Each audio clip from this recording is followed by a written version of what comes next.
Hello everyone, today is day 14 of our 45 hard challenge.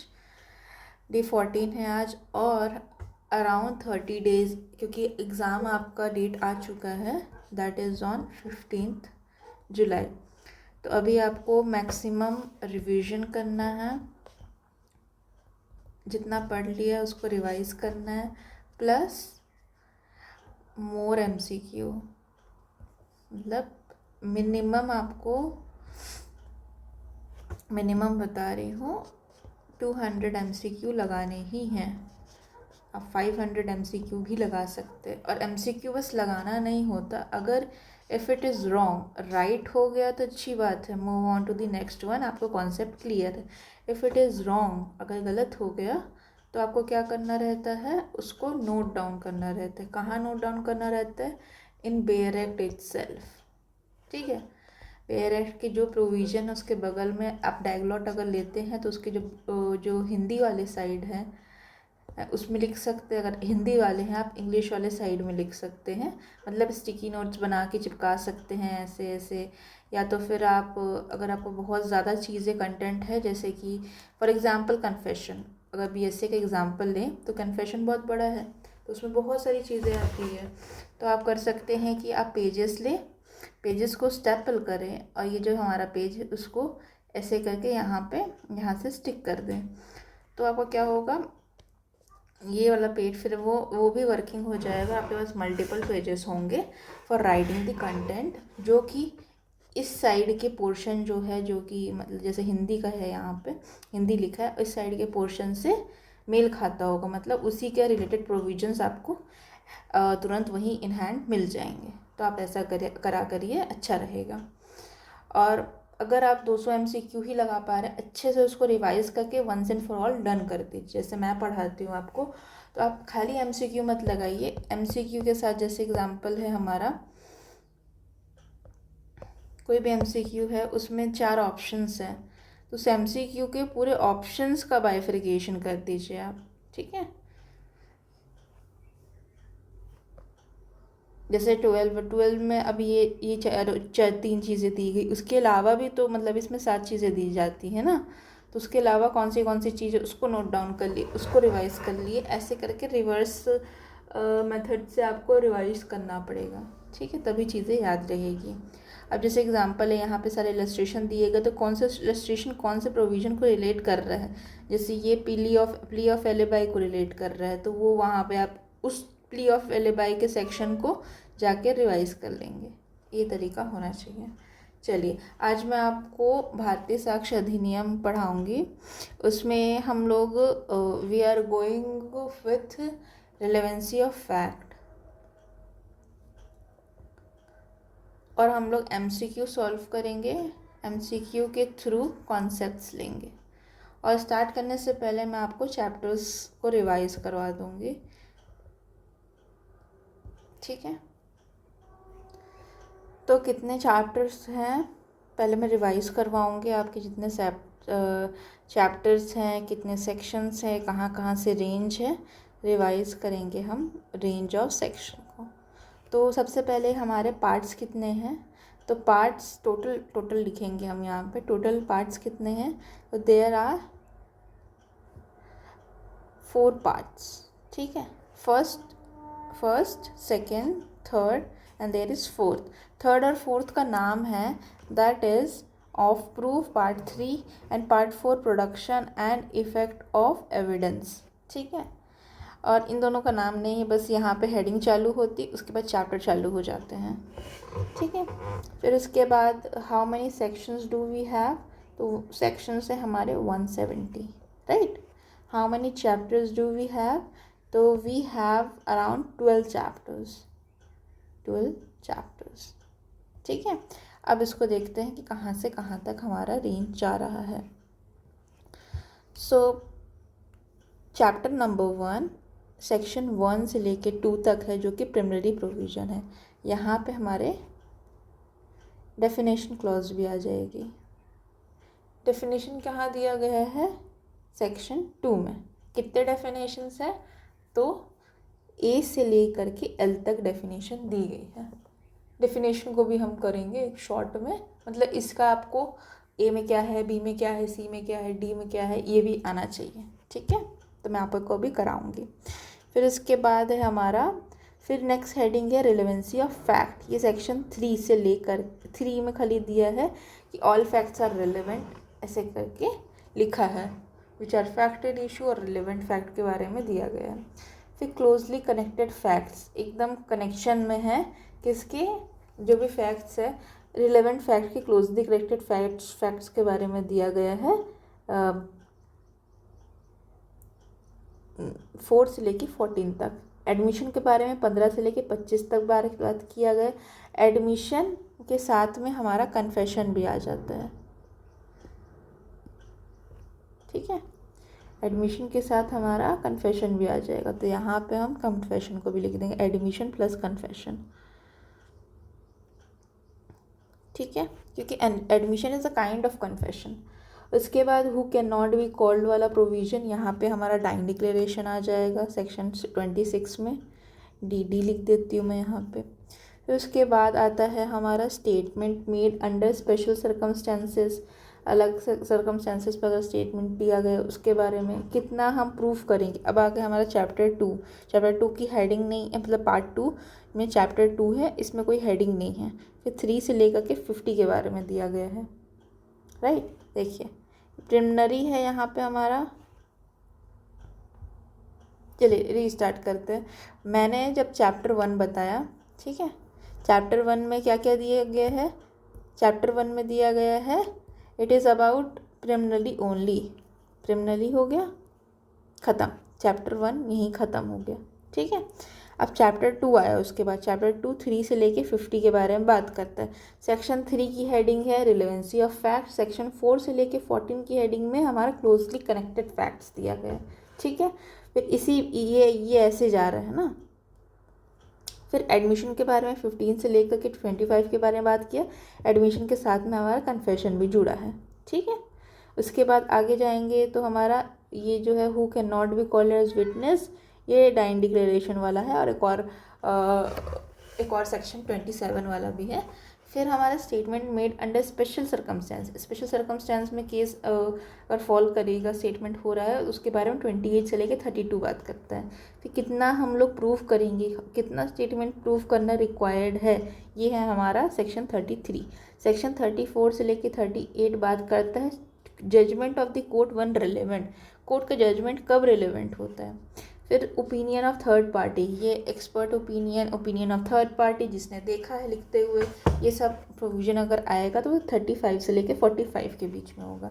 फिर character one relevant, किसी व्यक्ति का कैरेक्टर जनरली इररेलेवेंट होता है इन क्रिमिनल केसेस, बट वो रेलेवेंट कब हो सकता है, और सिविल केसेस में कैरेक्टर की क्या वैल्यू है, ये सब हम पढ़ेंगे कहाँ, 45 से लेके 50 में, ठीक है। उसके बाद चैप्टर 3 जो है वो 51 से लेके 53 बात करता है कौन से फैक्ट्स ज़रूरी नहीं है प्रूफ करना, जो कि ऑलरेडी प्रूव्ड है, ठीक है। कोर्ट जुडिशियल नोटिस ले चुकी है, और बहुत सारी चीज़ों को मतलब जो जुडिशियल नोटिस कोर्ट लेना पड़ेगा, मतलब ले चुकी है और लेना पड़ेगा, किस किस चीज़ों का जुडिशियल नोटिस कोर्ट लेगी। फिर इसके बाद है हमारा चैप्टर पार्ट 3 में आगे हम लोग पार्ट 3 में चैप्टर 3 है 51 से लेके 52, चैप्टर 4 है 54 से लेके 55 जो कि ओरल एविडेंस की बात करता है, ठीक है, ओरल एविडेंस की बात करता है। उसके बाद चैप्टर 5 जो है वो 56 से लेके 93 है, ठीक है। तो ये डॉक्यूमेंट्री एविडेंस के बारे में बात करता है, पब्लिक डॉक्यूमेंट्स के बारे में बात करता है, और प्रिजम्पशन के बारे में बात करता है 78 से लेके 93 की क्या क्या प्रिजम्पशन लिया जा सकता है अबाउट द डॉक्यूमेंट्स, ठीक है। उसके बाद है हमारा चैप्टर 6, ये पार्ट 3 में ही है हम लोग अभी। चैप्टर 6 जो है क्या बात करता है कि जो ये है सेक्शन 94 से लेके 103, ये बात करता है कि ओरल एविडेंस को एक्सक्लूड किया जा सकता है बाय डॉक्यूमेंट्री एविडेंस।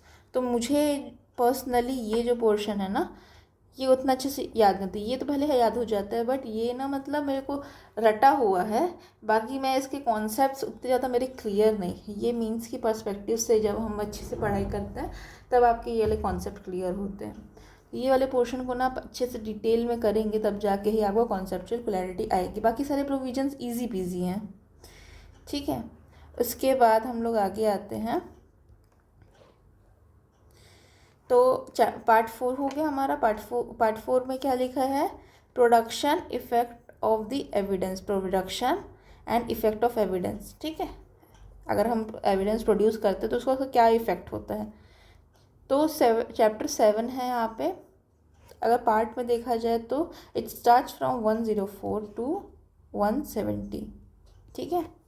फिर यहाँ पे चैप्टर 7 है, वो 104 से लेके 120 के बारे में दिया गया है। ये बर्डन ऑफ प्रूफ के बारे में बात करता है। ये भी अच्छा पोर्शन है, अगर आपको सेक्शंस याद हो गए तो मस्त काम हो जाएगा आपका। फिर चैप्टर 8 जो है 121 से लेके 121 के 3 के बारे में बात करता है, ये है स्टॉपल के बारे में। चैप्टर 9 जो है वो 124 से लेके 139 में बात करता है विटनेसेस के बारे में। चैप्टर 10 जो है हमारा 140 से लेकर के 168 के बारे में बात करता है। मतलब इसमें दिया गया है, ये है एग्जामिनेशन ऑफ विटनेस। इसमें 3 तरह के एग्जामिनेशन होते हैं, चीफ, री एंड क्रॉस। और इसमें लीडिंग क्वेश्चंस भी आते हैं, बहुत सारी चीज़ें होती हैं, रिकॉल करने का, रिफ्रेश मेमोरी करने का भी हम लोग को वो है, इस टाइप की चीज़ें, बहुत सारी चीज़ें दी गई हैं। फिर अगर आगे बढ़े, चैप्टर 11 है जो कि बात करता है कि अगर एविडेंस इम्प्रॉपर है उस केस में क्या होगा, क्या वो रिजेक्ट हो जाएगा और ये, या उसको रखेंगे तो कैसे रखेंगे। ये डिफेक्ट के बारे में बात करता है। अगर इम्प्रॉपर हो गया तो प्राइमा फेस ये एकदम ऐसा नहीं है कि एकदम इनकरेक्ट हो गया तो उसको तुरंत ही हटा दिया जाएगा, उसमें भी कंसिडरेशन लिया जा सकता है। इसमें डिस्क्रिप्शन रहता है कोर्ट का। फिर सेक्शन, ये चैप्टर 12 है हमारा, जो कि 170 में दिया गया है। ये बताता है हमारा रिपील्स एंड सेविंग। तो रिपील क्या चीज़ को कर रहे हैं हम, इंडियन एविडेंस एक्ट को रिपील कर रहे हैं। 1973 था, वॉट एवर इट वॉज, ठीक है। इंडियन एविडेंस को रिपील कर रहे हैं। और सेव क्या कर रहे हैं, जब तक जो भी केसेस इसमें फाइल हो चुके हैं उसको कंटिन्यू किया जा सकता है, एंड जो न्यू केसेस होंगे वो हमारे न्यू क्रिमिनल लॉज के अकॉर्डिंग चलेंगे, राइट। तो ये हमारे चैप्टर्स रिवाइज हो गए। अब हम चलते हैं, अगर आप चलिए मैं जो हमारे डेफिनेशन क्लॉज है उसको भी करवा देती हूँ, तो वंस एंड फॉर ऑल आपके इंट्रोडक्टरी पार्ट कंप्लीट हो जाएंगे। अब देखिए, भारतीय साक्ष्य अधिनियम का एक्ट नंबर कौन सा है, इट इज़ 47, ठीक है। तो यहाँ पर से चलिए, अब एक्ट नंबर की कहानी तो बहुत लंबी होती है कि याद करते रहो, लेकिन हम जो न्यू क्रिमिनल लॉज है उसकी एक्ट नंबर की कहानी बहुत सिंपल सी है। अपने को पहले लिखना है BNS, फिर BNS से जुड़ा हुआ क्या है, एक ऐसा आएगा तो फिर डबल ऐसा आएगा, BNSS लिखना है, और फिर BSA लिखना है, ठीक है। हम चालू करेंगे 45 से, ये 45, ये 46 एंड दिस वन इज़ 47। ये हम किसके बारे में बात कर रहे हैं, एक्ट नंबर के बारे में कर रहे हैं, ठीक है। तो यहाँ से भी बहुत छोटे छोटे सवाल बन जाएगा, तो यहाँ पे अपने को 100% स्कोर करना है, ठीक है।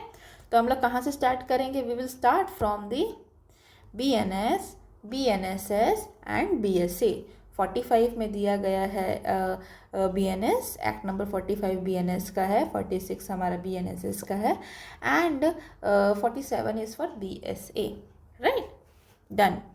अब 2 डेट्स हम लोग ध्यान में रखेंगे, that is enactment date and enforcement date, ठीक है। इनैक्टमेंट डेट में है हमारा, we have 25 December 2023 and enforcement date है हमारा 1 जुलाई 2024। तो ये एक्ट बन कब गया था, 2023 के दिसंबर में, ठीक है, क्रिसमस का दिन है, और 1 जुलाई को ये लागू हो गया था 2024 में। ये डेट्स तीनों के लिए सेम है। फिर 2 डेट्स और याद करेंगे हम, दैट इज़ लोकसभा से कब पास हुआ एंड राज्यसभा से कब पास हुआ। और ये जो डेट है दैट इज़ प्रेसिडेंशियल एसेंट मतलब प्रेसिडेंट ने कब उसको असेंट दी, ये डेट के बारे में बात करते हैं। तो यहाँ अब 25 तारीख हो गई, तो 25 तारीख के 5 दिन पहले लोकसभा में आया था, दैट इज़ 20th डे को हमारा 20 दिसंबर 2023 को ये लोकसभा से पास हुआ, और 21 दिसंबर 2023 ये राज्यसभा से पास हो गया। मतलब एक दिन में हमारा लोकसभा से पास हो गया, अगले दिन हमारा राज्यसभा से पास हो गया, और उसके 4 दिन के अंदर with in on 25 December it became an act. ठीक है, it was bill, till here it was bill, and it became an act when the president gave her assent to the bill, right? तो ये चीज़ें आप याद रखिएगी, और 2-3 चीज़ें आपको याद होनी चाहिए न्यू क्रिमिनल लॉज के लिए। तो एक है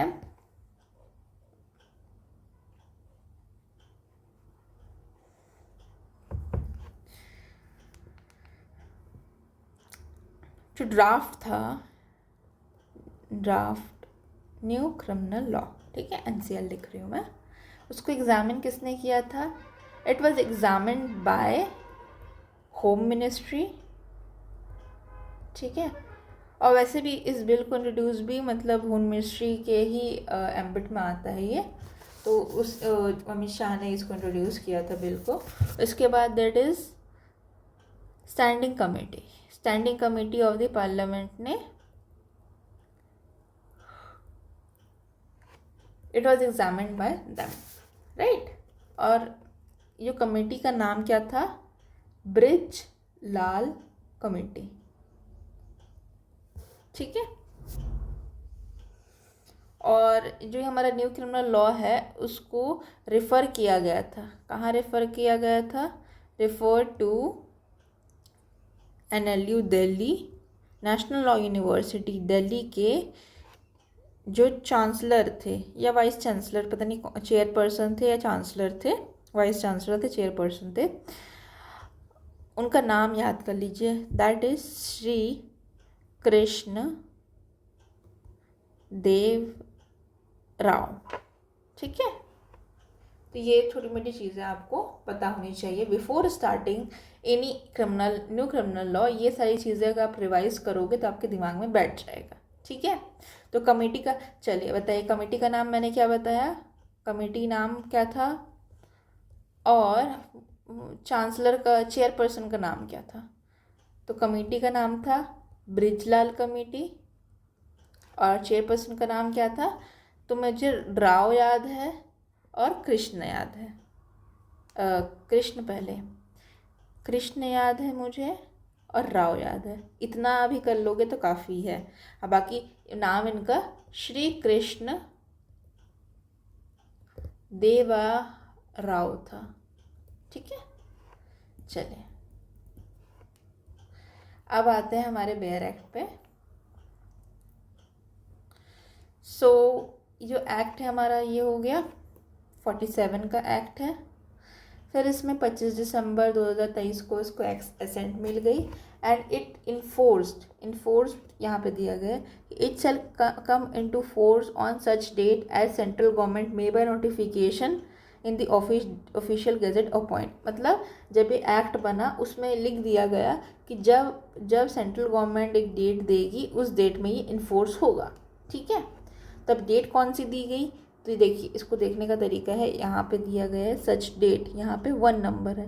अब 1 नंबर पे जाएंगे तो what it says 1 July of 2024, ठीक है। तो 1 जुलाई 2024 को ये लागू हुआ है, ठीक है। फिर definition, the court includes all जजेस, मैजिस्ट्रेट, ऑल पर्सन एक्सेप्ट, अरे यहाँ पे नहीं कूदना है अभी, फर्स्ट तो हम लोग को इसको कंप्लीट करना है, ठीक है। तो ये हमारा कंप्लीट हो गया। फर्स्ट बोलता है कि ये एक्ट को क्या बोला जाएगा? द याद रखिएगा, अगर ऑप्शन देता है आपको तो द को पकड़ना है आप लोगों को, ठीक है। द भारतीय साक्ष्य अधिनियम 2023 ये इसका नाम है। अब ये एप्लीकेबिलिटी जो फर्स्ट है वो इसका शॉर्ट टाइटल है, ठीक है, फर्स्ट है। फिर सेकेंड क्लॉज से जो है एप्लीकेशन के बारे में बात करता है, अप्लाई कहाँ कहाँ करेगा? It applies to judicial proceeding, सारे जुडिशियल प्रोसीडिंग पर अप्लाई करेगा। इन या बिफोर एनी कोर्ट, किसी भी कोर्ट में, और वो भी कोर्ट मार्शल में जो प्रोसीडिंग होती है, that is also a judicial proceeding and there also the BSA applies, but not to affidavits present in the courts by the officer and not to the proceeding before the arbitrator. अगर मैं उसको अच्छी भाषा में लिखना चाहूँ, अच्छी simple भाषा में फ्लो चार्ट के फॉर्म में लिखना चाहूँ, तो let's add a page. We have space here. Let's use this space. तो what it is saying that भारतीय साक्ष्य अधिनियम है, that एप्लीकेबिलिटी के बारे में अगर मैं बात करूं कि एप्लीकेबल कहाँ होता है, तो इट अप्लाइज टू, अप्लाई कहाँ करता है, और नॉट अप्लाई टू, ठीक है, कहाँ अप्लाई नहीं करता है. It applies to first, second, all judicial proceeding, ठीक है. दूसरा है also to court martial, ठीक है. नॉन एप्लीकेबिलिटी की अगर बात, नॉट अप्लाई अगर बोलूँ मैं, तो इट इज़ एफिडेविट जो प्रेजेंट किया जाता है, affidavit presented in the court and also before arbitrator. अगर आर्बिट्रेटर के सामने कोई भी चीज़ें हुई हैं, आर्बिट्रेशन एंड कंसिलिएशन वाले एक्ट में अगर प्रोसीडिंग हुई है, तो वो एविडेंस नहीं होता, क्योंकि आर्बिट्रेशन में क्या पर्पस रहता है कि बाय एनी मीन्स, कोई भी मीन्स को यूज़ करके वहाँ पे कोई भी पार्टीज कन्फेस भी कर सकती है, अच्छे से बात भी कर सकती है. मतलब यहाँ पे एम रहता है to resolve the issue, not to prove who is wrong and who is right. यहाँ कोर्ट वाला काम नहीं है, दोनों के बीच में एक बैलेंस बनाने का काम है. तो यहाँ पे कोई भी चीज़ अगर कोई भी पार्टी बोल देती है, तो वो एज एविडेंस उसके अगेंस्ट यूज़ नहीं करी जाएगी, एज एविडेंस नॉट यूज्ड, ठीक है. बस, तो ये कहाँ कहाँ अप्लाई करेगी, सारे जुडिशियल प्रोसीडिंग पे अप्लाई करेगी, कोर्ट मार्शल पे भी अप्लाई करेगी, एफिडेविट पे अप्लाई नहीं करेगी, आर्बिट्रेशन पे अप्लाई नहीं करेगी. ऐसे डायरेक्ट सवाल बन जाएंगे यहाँ से, ठीक है. अब ये हो गया. अब आते हैं हमारा डेफिनेशंस पे, ठीक है. तो मैं खाली अभी हेडिंग समझा देती हूँ, फिर इसके अंदर में हम लोग बाद में जाएंगे धीरे धीरे करके, जब इसके प्रोविज़न पढ़ेंगे तब जाएंगे. तो ए में है हमारा कोर्ट, बी में है हमारा कंक्लूसिव प्रूफ, और सी में हमारा डिसप्रूफ, ठीक है. तो मैं स्टार्ट करूँगी. अगर कोई भी मामला होता है वो कहाँ शुरू होता है, कोर्ट सबसे बड़ी अथॉरिटी है, कोर्ट से शुरू होता है, ठीक है. फिर सी से ही कंक्लूसिव प्रूफ हो गया, सी के बाद डी आएगा, डी से हमारा डिसप्रूफ हो जाएगा. और देखिए दो चीज़ें हमारा डी, तो डी से डॉक्यूमेंट तो है, ये मुझे पता है, लेकिन डिसप्रूफ फिर कहाँ जाएगा, तो इट विल गोज टू सी, ठीक है. हम लोग स्टार्ट करेंगे कोर्ट से, फिर कंक्लूसिव प्रूफ, फिर डिसप्रूफ, फिर डॉक्यूमेंट. डी से डॉक्यूमेंट हो गया, यहाँ से इजी पीजी है. यहाँ पे डी फॉर डॉक्यूमेंट है, ई फॉर एविडेंस है, and there is F for fact. बहुत इजी हो गया. अगर मैं लिखना चाहूँ, ए फॉर कोर्ट है, बी फॉर कंक्लूसिव प्रूफ है, सी फॉर क्या है, सी फॉर है हमारा, पहले डी फॉर मैं डॉक्यूमेंट पहले लिख दूंगी, हाँ मुझे पता है कि डी फॉर डॉक्यूमेंट है, ई फॉर एविडेंस है, और एफ फॉर फैक्ट है. इसके अलावा में मेरा कंक्लूसिव प्रूफ के बाद में मेरा कुछ याद आ रहा है कि इसमें तो कुछ था, डी फॉर और क्या है, तो डिसप्रूफ है. तो कहाँ फिट होगा, यहीं फिट होगा, डिसप्रूफ है, ठीक है. इसके बाद ये हमारे 6 अपने को याद हो गए, ठीक है. अपने को कहाँ से कहाँ तक जाना है, ए से लेकर के पूरा एल तक चलना है, ठीक है. फिर हो गया फैक्ट, एफ फॉर फैक्ट हो गया. अब फैक्ट के बाद का जो शब्द होगा, फिर मैं जी भी लिख दूंगी, फिर फैक्ट के बाद फैक्ट इन इशू होगा, क्योंकि एफ वाला सीरीज तो कंटिन्यू रहेगा ना, तो फैक्ट इन इशू हो जाएगा, ठीक है. There is for G for fact in issue, ठीक. फिर हमारा एच है, जी एच में है मे प्रिज्यूम, ठीक है। फिर आई में है नॉट प्रूव्ड, जे में है प्रूव्ड। अब इतना तो याद करना पड़ेगा, अब इसमें कोई ट्रिक नहीं लगाई जा सकती। HIJ मे नॉट प्रूव, ठीक है, ऐसे करके याद कर सकते हैं। मे presume, not proved and proved, ठीक है। अब प्रूव आई और जे में अगल बगल में हमारे सेम चीज़ें हैं। देखो, नॉट प्रूव्ड, प्रूव्ड और एक और डिसप्रूव हमने पहले कर लिया। तो अगर हम याद करना चाहूँ तो यहाँ पे मैं सी भी लिख सकती हूँ। हाँ, सी में हमारा डिसप्रूव था, तो ये इसका एक वो हो जाएगा, क्लब हो जाएगा, ठीक है। और यहाँ पे मे है और हमारा लास्ट जो है एच, पहले हमारा आता है दैट इज़ बी, कंक्लूसिव, ठीक है। फिर एच में हमारा मे प्रिज्यूम और एच के बाद एल में दिया गया है शैल प्रिज्यूम, तो इसका एक बंच बन जाता है, ठीक है। कंक्लूसिव में ऐसा है कि कोर्ट मानेगी पानेगी, मतलब अगर ये चीज़ प्रूफ हो गया तो कंक्लूसिव हो गया, फिर तुमको एविडेंस देने का मौका नहीं मिलेगा, रिवर्ट करने का मौका नहीं मिलेगा। शैल में बोलता है कि मिल सकता है, मिल सकता है प्रूफ करने का, लेकिन कोर्ट नहीं मांगेगी, ठीक है। और मैं प्रिज्यूम में कोर्ट जो है मांग भी सकती है फैक्ट को प्रूफ करने के लिए, और दूसरे पार्टी को बुला भी सकती है कि आप आके इसको डिस्प्रूव करिए, ठीक है। फिर उसके बाद के, रेलेवेंट के में दिया गया है। फिर एल में शैल प्रिज्यूम दिया गया है। सो कुछ नहीं है, अपने को बस याद करने का, रिकॉल करने की कोशिश करनी है। फर्स्ट ऑफ ऑल है हमारा ए, कोर्ट से मामला शुरू होगा, फिर बी से कंक्लूसिव प्रूफ। अच्छा, ये मैं एक ट्रिक बताती हूँ आपको। C2, ठीक है, D2, C2 D2 हो गया, सी तक आ गए, डी तक आ गए हम। उसके बाद एविडेंस एक हुआ, फैक्ट इन इशू और फैक्ट 2 हुए, F2, ठीक है। C2 D2 E F2, और F के बाद हमारा है दैट इज मे MNP, ठीक है, और के भी है, और के बाद में हमारा S है, MNP के S। तो ऐसे करके अगर याद करोगे तो C2 D2 E F2 MNP के S, ठीक है। तो C2 में हमारा दो चीज़ें हैं, फर्स्ट है कोर्ट, दूसरा है कॉन्क्लूसिव प्रूफ। डी में दो है, पहला डिसप्रूफ, और अपने को पता है कि डी फॉर डॉक्यूमेंट है ही, तो डी फॉर डॉक्यूमेंट है। ई फॉर हमारा एविडेंस है, ठीक है। एफ फॉर हमारा फैक्ट है, या दूसरा एफ फॉर फैक्ट है ही, अपने को पता है, और फैक्ट इन इशू है। एम फॉर हमारा क्या होगा, that is may presume. N for हमारा होगा नॉट प्रूव्ड, पी होगा प्रूव्ड, के होगा रिलेवेंट, एस होगा शैल प्रिज्यूम। एस ना करके यहाँ पे आर होना चाहिए ना, ठीक है।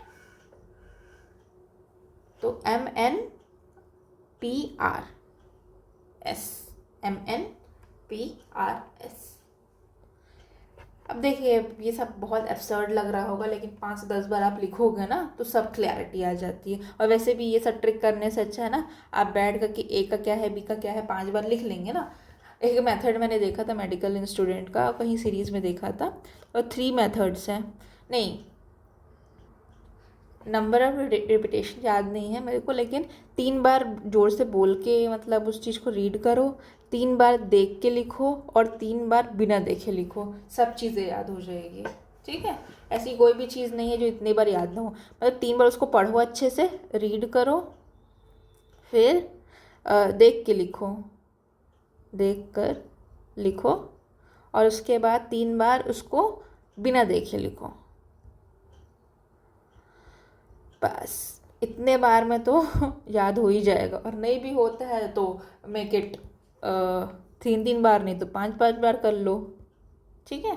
इंपॉर्टेंट चीज़ों का हर चीज़ बैठ करके ऐसे थोड़ा लिख सकते हैं कि बड़ा बड़ा पैराग्राफ है, आज मैं इसको रटूंगी तो मैं पूरा पैराग्राफ को मैं 3 बार रीड करूंगी, फिर 3 बार लिखूंगी देख के, फिर 3 बार बिना देखे लिखूंगी, ठीक है।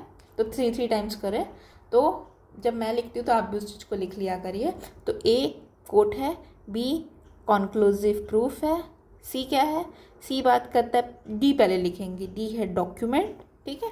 उसके बाद ई है एविडेंस, ठीक। फिर एफ क्या है, एफ है हमारा फैक्ट। ये तो एकदम लगातार अपने को लिखते ही जाना, इसमें नहीं रुकना है। फैक्ट हो गया। तो ये 3 प्रोविज़न तो अपने D for document, E for evidence और F for fact. So easy. अब यहाँ पे अपने को पता है कि डी से एक और चीज़ें थी, तो क्या थी, दैट इज डिसप्रूव्ड, ठीक है। फिर एफ आ गया, फिर जी आ गया, और फैक्ट एंड इशू के बाद में एक और एफ से हमारा वो मतलब डेफिनेशन है, that is fact in issue, ठीक है। अब जी एच आई जे के मैंने याद कर लिया, इट इज़ रिलेवेंट। कैसे मैंने याद किया, तो के को देखो और आर को देखो, डज दे लुक सिमिलर, तो मैंने इसको याद कर लिया, ठीक है। अब रहा बात एफ के बाद, एफ के बाद मैं सोचूंगी एफ जी एच आई जे के, तो ऐसा तो नहीं है, एम होगा मे प्रिज्यूम, ठीक है। मैं कंक्लूसिव को देखूंगी, मैं बोलूँगी इसकी जोड़ी और क्या क्या है। और देखो अगर आपको ये तरीका याद नहीं है तो एक और तरीका बताती हूँ। कंक्लूसिव की जोड़ी क्या क्या है, मे प्रिज्यूम है, शैल प्रिज्यूम है, ठीक है। तो अपने को खोजना है। अब हम लिख दिए के एल, ठीक है। अब फिट करने की कोशिश करेंगे। चलो मैंने लास्ट भी याद कर लिया, शेल प्रिज्यूम है, एल तक जाएगा, शेल प्रिज्यूम है। अब इसको फिल करो, मे कहाँ जाएगा, तो मे फैक्ट इशू के बाद आ जाएगा। डिसप्रूफ की भी जोड़ी है, 3 जोड़ी में आते हैं, डिसप्रूफ, नॉट प्रूफ और प्रूव्ड। अपने को पता है नॉट प्रूफ पहले आएगा, प्रूफ बाद में आएगा। तो आईजे की जोड़ी बन गई, और यहाँ पे पहला है नॉट प्रूफ्ड और यहाँ पे प्रूव्ड, ठीक है। बस अब एक बार और लिखेंगे बिना देखे, बिना कोई चीज़ किए। आइए, ए में क्या है, बी में क्या है, सी में क्या है, डी में क्या है, ई में क्या है, एफ में क्या है, जी में क्या है, एच में क्या है, आई में क्या है, जे में क्या है और के में क्या है। ए में हमारा कोट है, यहाँ पे कॉन्क्लूसिव प्रूफ है। सी में हमारा डॉक, डी में we know it is doc, तो डॉक के अलावा में हमारा और क्या डी है, डिसप्रूव्ड। अब यहाँ से तो रुकना नहीं, ई for evidence, F for fact. अब एफ के बाद F G, fact in issue. उसके बाद फिर मे प्रिज्यूम, फिर नॉट प्रूव्ड, फिर है प्रूव्ड। के अपने को याद है, इट इज़ रिलेवेंट, क्योंकि आर और के सेम दिख रहे हैं। और अपने को पता है कि एल पे ये ख़त्म होता है और लास्ट में हमारा शेल प्रिज्यूम है। बस इतनी चीज़ें याद हो गई, बाकी अंदर का सबको याद रह जाता है। बस ये सब याद करने में तकलीफ जाती है, जो कि मैंने कोशिश की है। I have tried my best to make you remember these things, ठीक है। अब ये हो गया। अब we will move forward to, हाँ ये इंपॉर्टेंट सेक्शन है, बताती हूँ आपको। जो सेक्शन 2 का 1 है वो डेफिनेशंस के बारे में बात करता है, दे दिए डेफिनेशंस हो गई। जो 2 का 2 है वो भी इम्पॉर्टेंट है, तो वो क्या बात करता है मैं आपको बताती हूँ। वर्ड्स एंड एक्सप्रेशन, ठीक है, यूज हियर इन। यहाँ पे माने हियर इन का मतलब है भारतीय साक्ष्य अधिनियम में अगर कोई शब्द को प्रयोग किया गया है, उसको नहीं डिफाइन किया गया। अपने डेफिनेशन तो अपने ए से लेके एल तक देखा, तो ये कितने डेफिनेशन हुए, इट इज़ 9 डेफिनेशन। तो ये एग्जॉस्टिव डेफिनेशन लिस्ट तो नहीं हुई, इसके अलावा भी तो शब्द यूज़ हुए होंगे 170 के रेंज में। 170 में हम लोग बहुत सारे सेक्शंस, बहुत सारे ऐसे वर्ड्स यूज़ हुए होंगे, उसका एक्सप्लेनेशन कहाँ से लाएंगे। तो अगर इसमें यूज़ हुआ है और वो डिफाइंड नहीं है, और वो डिफाइंड किस पे, इंफॉर्मेशन एक्ट में, भारतीय नागरिक सुरक्षा संहिता में और भारतीय न्याय संहिता में तो हम लोग वहाँ से इसका मीनिंग को इम्पोर्ट कर लेंगे, ठीक है। तो ऐसे मैं लिख सकती हूँ, definition not provided in BSA take from, कहाँ से लेंगे? पहला है IT एक्ट, ये कब का है? 2000 का है। फिर BNSS 2023 एंड BSA 2023, ठीक है। अब एग्जाम्पल के लिए अपने को बोल दिया कि क्या बोलते हैं, भारतीय साक्ष्य अधिनियम में कोई चीज़ लिखी है लेकिन डिफाइंड नहीं है, तो हम लोग कहाँ से डेफिनेशन लेंगे? ऑप्शन नंबर 1 हमारा क्या होगा? क्रिमिनल CPC हो, ठीक है। दूसरा या फिर पहला CPC ना हो, पहला हो BNS, फिर लिखे BNS, फिर थर्ड लिखे CPC, और फोर्थ लिखे IT एक्ट। और इससे पूछ they not taken, definition will not be taken in which of the following case if definition is not provided under section under भारतीय साक्ष्य अधिनियम, ठीक है। यहाँ पे BSA होगा, BNS होगा, तो इसका आंसर होगा C में नहीं दिया गया, मतलब C इस लिस्ट में नहीं आता। BNS आता है, BNSS आता है और IT एक्ट आता है, ठीक है। तो ये भी प्रोविज़न क्लियर हो गए हमारे। अब डेफिनेशन क्लॉज को बिल्कुल टेंशन मत लीजिए, मैं एक और लेक्चर लेके आऊँगी जिसमें डेफिनेशन क्लॉज करवा दूँगी। May be not in this 45 series, may be another series or another video, but stay tuned for this that video as well। मैं उसको छोड़ूंगी नहीं किसी भी टॉपिक को। फिर आ गए हम, अब हम चलेंगे क्वेश्चंस के ऊपर, ठीक है। तो अभी तक हमने चैप्टर्स कर लिए और डेफिनेशन क्लॉज कर लिया, ठीक है। अब हम करेंगे MCQ। और ये मैं MCQ बीच से लेके आई हूँ क्योंकि सिंगल्स की बुक में जो 3 से लेकर के 50 का प्रोविज़न है ना, उसमें अराउंड 500-600 क्वेश्चंस हैं, और दैट टू ये पूरे मिक्स हैं। अगर मैं चाहूँ कि मैं अलग से किसी प्रोविज़न का करना चाहूँ तो ऐसा नहीं कर पाऊँगी। तो जहाँ तक मेरे को लगा कि वहाँ पे बहुत ज़्यादा मतलब इजी क्वेश्चंस है, वहाँ तक मैंने रिमूव कर दिया। मैं थोड़े से हार्ड लेवल की जो एंडिंग के पोर्शन थोड़ी हार्ड होते जाती है, वहाँ पे कॉन्सेप्ट्स क्लैरिटी होनी चाहिए, तो वहाँ से मैंने पिक किए हैं, ठीक है। तो सबसे पहला क्वेश्चन है हमारा, अब देखिए जो ओल्ड क्रिमिनल लॉ है, तो मेरे मम्मा ने क्या किया, जितने भी ओल्ड क्रिमिनल लॉ है उसको मैंने उनको चार्ट दे दिया, कन्वर्जन वाला चार्ट दे दिया, और मम्मा ने बैठ करके इसको काट के लिख दिया कि ये नए वाले प्रोविज़न में क्या है। तो अपने को बस सेक्शन नंबर से मतलब, अभी मैं 14 देखती, इसको कन्वर्ट करती, इमीडिएटली मुझे ना 14 याद हो ना 12 याद होगा। तो इसीलिए मैंने सोचा कि लेट्स डू दी, इसको अगर भूलना ही है तो कम्प्लीटली भूल जाते हैं, ठीक है। तो अपन यहाँ पे जो पेंसिल से लिखा हुआ उसको रेफर करेंगे, ठीक है। तो बात करते हैं जो टर्म है existence of state of mind and denoted under section 12। State of mind के बारे में बात किया गया है सेक्शन 12 में, उसमें क्या क्या चीज़ें आएंगी। तो लेट्स ओपन बेयर एक्ट। देखिए सेक्शन 12 क्या बात करता है, तो fact showing existence of state of mind. अगर मैं सेक्शन को याद करना चाहूँ तो मैं अंडरलाइन करूँगी स्टेट ऑफ माइंड को, बॉडी एंड बॉडली फीलिंग, 3 शब्द में याद रखूँगी, state of mind, body and bodily feeling, ठीक है। अब इसके अंदर में क्या क्या प्रोविज़न दिया गया है, fact showing existence of any state of mind.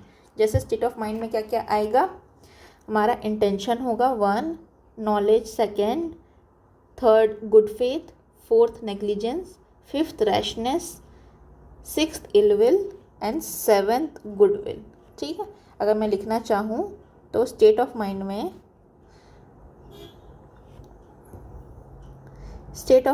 क्या आएगा, स्टेट ऑफ माइंड, ठीक है। तो यहाँ पे होगा फर्स्ट इंटेंशन, फिर देन नॉलेज,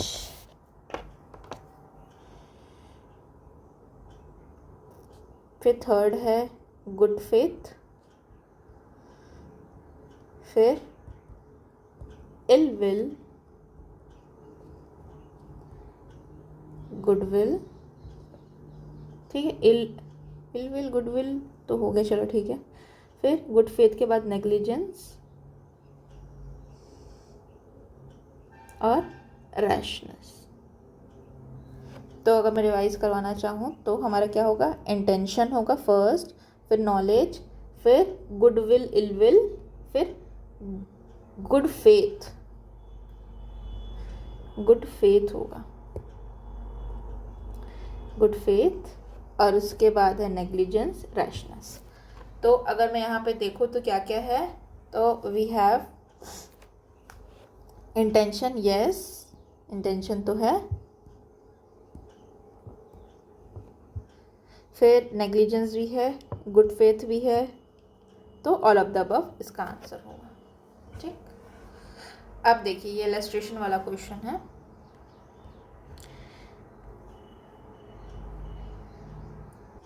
तो फर्स्ट वाला बात करता है कि जो एक्यूज्ड है वो हैबिचुअल था, मतलब वो हमेशा शूटिंग करते रहता था। ठीक है, फिर दूसरा बोलता है कि कोई भी एक्यूज जो चार्ज है स्टोलन गुड्स के लिए, उसके पास से स्टोलन गुड्स मिल जाते हैं। ठीक है, तो ये सारे इलस्ट्रेशन जो हमारे हैं वो कहाँ मिलेगा अपने को, ए से लेकर ABC, ये वाला इलस्ट्रेशन है। देखिए पहला है एक्यूज्ड अगर चार्ज है मर्डर के लिए,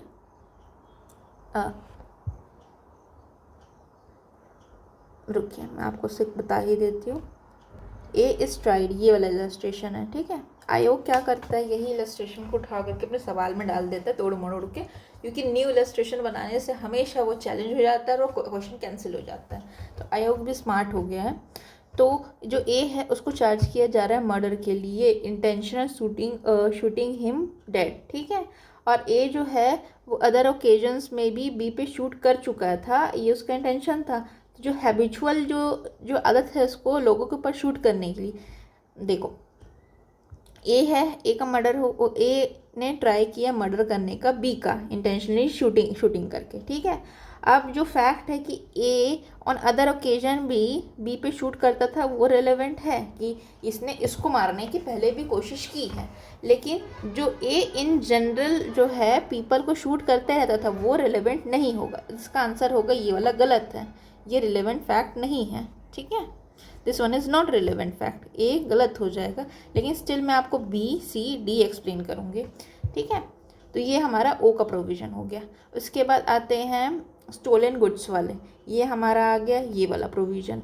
ए है जो कि एक्यूज्ड है receiving stolen goods known to be stolen. ठीक है, और प्रीवियसली उसके पास से और जो भी पर्टिकुलर्स मिले थे स्टोलन गुड्स, मतलब और चोरी का सामान मिला गया था। ठीक है, तो जो at the same time he was in many other stolen goods, मतलब पहला है कि उस पर चार्ज लगा है। ठीक है, चार्ज तो लगा ही है, उसके पास से वही पर्टिकुलर स्टोलन गुड जिस पर चार्ज लगा है वो तो मिला ही मिला, प्लस और भी मोहल्ले में चोरियाँ हो रही थी उसके भी सामान मिल गए।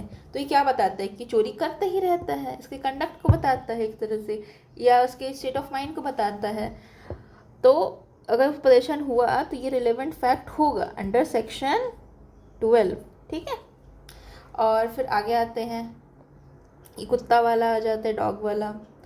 तो डॉग वाला तो यही था, हाँ। ए सूट फाइल करता है बी के ऊपर, damages of the dog of B. B का जो कुत्ता है वो बहुत ज़्यादा गुस्से वाला, फिरोशियस, अटैक करने वाला है, और उसने पहले भी XYZ कितने लोगों को काटा है।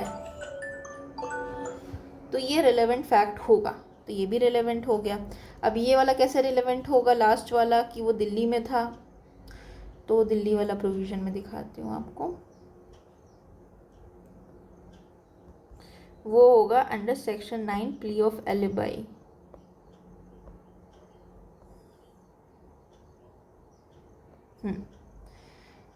तो जो पर्सन है वो एक्यूज्ड है मर्डर का, और जो फैक्ट कि वो न्यूयॉर्क में था जिस दिन ऑफेंस हुआ, वो न्यूयॉर्क में था, और दिल्ली में उसको एक्यूज किया गया कि उसने ऑफेंस किया है। तो ये रिलेवेंट होगा under section 9 plea of alibi. Alibi में ऐसा होता है कि मैं उस दिन वहाँ प्रेजेंट था ही नहीं। ठीक है, क्वेश्चन ये है कि कोई पर्टिकुलर एक्ट ए को पहुंचा कि नहीं पहुंचा। ठीक है, fact that it was posted in due course and was not return through the dead letter. तो ये क्या रेलेवेंट है मतलब ए पे पहुंचा कि नहीं पहुंचा, तो जो फैक्ट है कि वो तरीके से भेजा गया था ड्यू कोर्स को फॉलो करते हुए और वो वापस नहीं आया। कई बार जैसे क्या होता है, लेटर भेजा गया, अगर वो किसी को रिसीव नहीं होता तो वो वापस ओरिजिनेटर के पास चला जाता है, तो ये रिलेवेंट फैक्ट होगा कि नहीं होगा, तो दिस इज़ रिलेवेंट फैक्ट। अब ये क्या होगा, ये कोर्स ऑफ ट्रांजेक्शन में होना चाहिए, यस। ये वाला क्वेश्चन है, ये वाला देखिए बी वाला इलस्ट्रेशन।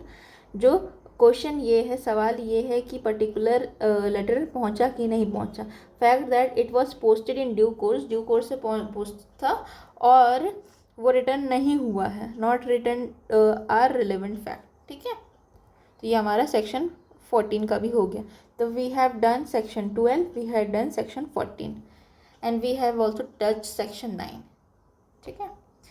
फिर एडमिशन कैसे की जा सकती है राइटिंग में, ओरल या ईदर, तो आंसर क्या होगा, ईदर की जा सकती है। इट कैन बी ओरल और इट कैन बी रिटन, ठीक है। फिर admission could be oral only document, ठीक है, सेम क्वेश्चन है, तो इट कैन बी ओरल और रिटन, ठीक है। अब सवाल है कि ए हैंड राइटिंग ए की है कि नहीं किसी भी डॉक्यूमेंट में, उसको प्रूफ कैसे किया जाएगा, ठीक है। तो digital signature of A, the person who claims to have received document purporting to have been signed and written by a person who is ordinary course of business habitual receive the document purporting to be have written by A and the person state he is friend, तो ये भी नहीं होगा, friend वाला तो है ही नहीं। Digital signature से नहीं होगा प्रूफ, कैसे प्रूफ होगा, जो रिसीव करता था ऑर्डिनरी कोर्स ऑफ बिजनेस में लेटर्स को, ठीक है, तो वो बता पाएगा कि इसका हैंड राइटिंग है कि नहीं। तो 416 का आंसर होगा सी, ठीक है। अब ये प्रोविज़न हमारा एक तरह से वहाँ का है, ओपिनियन ऑफ एक्सपर्ट वाला। Which of the following statement is correct, ठीक है। Admission is acknowledging any right liability under the civil law, तो ये कंडक्ट से हो सकता है, डॉक्यूमेंट से हो सकता है, और एज वेल एज ओरली, और नहीं ये वाला नहीं होगा, ये होगा बाय कंडक्ट हो सकता है, ओरल भी हो सकता है, रिटर्न भी हो सकता है, इलेक्ट्रॉनिक मीन से भी हो सकता है, ठीक है। तो इसका आंसर सी होगा। सेक्शन 15 में क्या दिया गया, ओरल डॉक्यूमेंट है, स्टेटमेंट है, फैक्ट है, इलेक्ट्रॉनिक फॉर्म में भी हो सकता है। फिर एडमिशन और कन्फेशन के बीच में रिलेशन बताना है, तो एडमिशन बड़ा सर्कल है और कन्फेशन छोटा सर्कल है, मतलब all confession is equal to admission but all admission does not equal to confession, ठीक है। तो इसका आंसर 419 का बी होगा, डिफरेंट मीनिंग होता है, ठीक है। फिर which one of the following statement is true, कौन सा स्टेटमेंट ट्रू है एडमिशन का, तो वो हमारा कंक्लूसिव प्रूफ है, नो। कंक्लूसिव प्रूफ है always operate as estoppel, no. तो इसका आंसर बी होगा, not conclusive proof but may operate as estoppel under the circumstances of the provision of the Indian evidence act, ठीक है। अब admission के लेखा के क्या चीज़ सही है, तो एडमिशन जो है ओरली हो सकता है, डॉक्यूमेंट्री हो सकता है और इलेक्ट्रॉनिक फॉर्म में भी हो सकता है। एडमिशन कैसे किया जा सकता है, ओरली, डॉक्यूमेंट्री, इलेक्ट्रॉनिकली, डी। फिर एडमिशन कैसे होगा, ठीक है, सेम क्वेश्चंस बार बार रिपीट होते हैं। फिर बताइए, admission according to Indian evidence act include expressly referred, ठीक है, agent of parties to the proceeding, agent to the prosecutive proceeding, ठीक है, whose liability must be proof, ठीक है, और ये भी ठीक है। मेरे हिसाब से ऑल ऑफ द अबव होगा, ए होगा, ठीक है। अब मैं एडमिशन कॉन्सेप्ट अभी नहीं पढ़ा रही हूँ, we will try to solve questions, क्योंकि हम लोग को डेली क्वेश्चन सॉल्व करने हैं। फिर हु कैन मेक एडमिशन, कौन एडमिशन कर सकता है। जब मैं बता रही हूँ तो आपके पास लिबर्टी है पॉज करने की, pause it, answer it, write down it, then if I will explain, उसको आप देखेंगे कि सही है कि नहीं। Who can make an admission under Indian evidence act, कौन एडमिशन कर सकता है, तो पार्टी टू द प्रोसीडिंग होना चाहिए, 25B, ठीक है। फिर एडमिशन इंडियन एविडेंस एक्ट का इन्वॉल्व क्या करता है,